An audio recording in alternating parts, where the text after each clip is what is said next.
দেশে ফিরেছেন ইসলামী আলোচক মাওলানা মিজানুর রহমান আজহারি। 2 অক্টোবর নিজের ফেসবুক পেজে এক বার্তায় এ তথ্য জানান তিনি। ফেসবুক পোস্টে তিনি লিখেছেন, আলহামদুলিল্লাহ, সালামাতে প্রিয় মাতৃভূমিতে এসে পৌঁছালাম। পরম করুণাময় এই প্রত্যাবর্তনকে বরকতময় করুন, দোয়ার নিবেদন। দীর্ঘ সময় ধরে মালয়েশিয়ায় অবস্থান করছিলেন তিনি। এর আগে গত 6 আগস্ট ফেসবুকে এক ভিডিও বার্তায় শিগগির দেশে ফিরবেন বলে জানিয়েছিলেন এই বক্তা।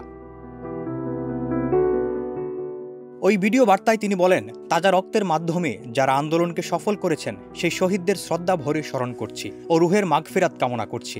আহতদের দ্রুত সুস্থতা কামনা করছি। বৈষম্য বিরোধী আন্দোলনে যারা নেতৃত্ব দিচ্ছেন এবং এখনও কষ্ট করে যাচ্ছেন তাদের শুভেচ্ছা জানাই। সদ্য পদত্যাগী সরকারের পতনের ঘটনা সামনে এনে তিনি বলেন, ক্ষমতার দম্ভে আমরা নিজেদের প্রকৃত অবস্থা ভুলে যাই, যাচ্ছে তাই আচরণ করি মানুষের সঙ্গে। কিন্তু সাম্প্রতিক ঘটনা আমাদের দেখিয়ে দিল কোনো অত্যাচারই দীর্ঘস্থায়ী নয়। তাই এসব ঘটনা থেকে আমাদের শিক্ষা নিতে হবে। তিনি বলেন, যারা নতুন সরকার ব্যবস্থায় আসবে তাদেরকেও এই বিষয়টি মনে রাখতে হবে এবং শিক্ষা নিতে হবে। তাদেরকেও অত্যাচার পরিহারের পথ অবলম্বন করতে হবে। ডেস্ক রিপোর্ট, দেশ রূপান্তর।